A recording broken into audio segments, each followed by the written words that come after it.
অসম চৰকাৰৰ পঞ্চায়ত আৰু গ্ৰামোন্নয়ন বিভাগৰ অন্তৰ্গত অসম ৰাজ্যিক গ্ৰামীণ জীৱিকা অভিযানৰ অধীনস্থ আত্মসহায়ক গোটৰ সদস্যসকলক নিজৰ জীৱিকাৰ উত্তৰণ তথা আৰ্থিকভাৱে টনকিয়াল কৰি তোলাৰ অৰ্থে অসমৰ মাননীয় মুখ্যমন্ত্ৰী ডক্টৰ হিমন্ত বিশ্ব শৰ্মা ডাঙৰীয়াৰ সবল নেতৃত্বত আৰম্ভ কৰা হৈছে মুখ্যমন্ত্ৰী মহিলা উদ্যমিতা অভিযান।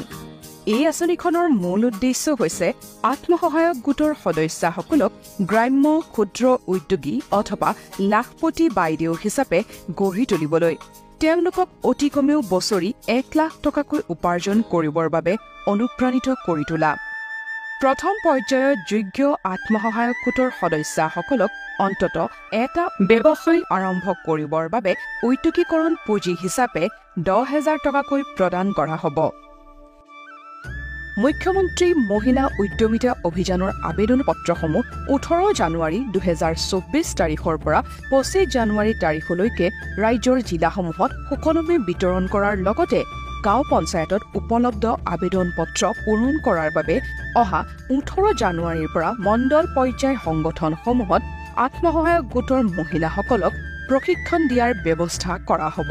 এই আঁচনিখনৰ হেতু যোগ্য হিতাধিকাৰীক বাছনি কৰিবৰ বাবে খণ্ড, জিলা আৰু ৰাজ্যিক পৰ্যায়ৰ বিষয়ববীয়াসকলে নিৰ্দিষ্ট কিছু পন্থাৰ জৰিয়তে অগ্ৰসৰ হোৱাৰ লগতে মুখ্যমন্ত্ৰী মহিলা উদ্যমিতা অভিযান এই আঁচনিখনৰ নিৰীক্ষণ পৰ্টেলত হিতাধিকাৰীৰ সবিশেষ তথ্য অন্তৰ্ভুক্ত কৰিব লাগিব। ৰাজ্যৰ আত্মসহায়ক গোটৰ সদস্যসকলক আৰ্থিকভাৱে সবল কৰি তোলাৰ অৰ্থে অসম চৰকাৰৰ এয়া এক অভিলাষী প্ৰয়াস।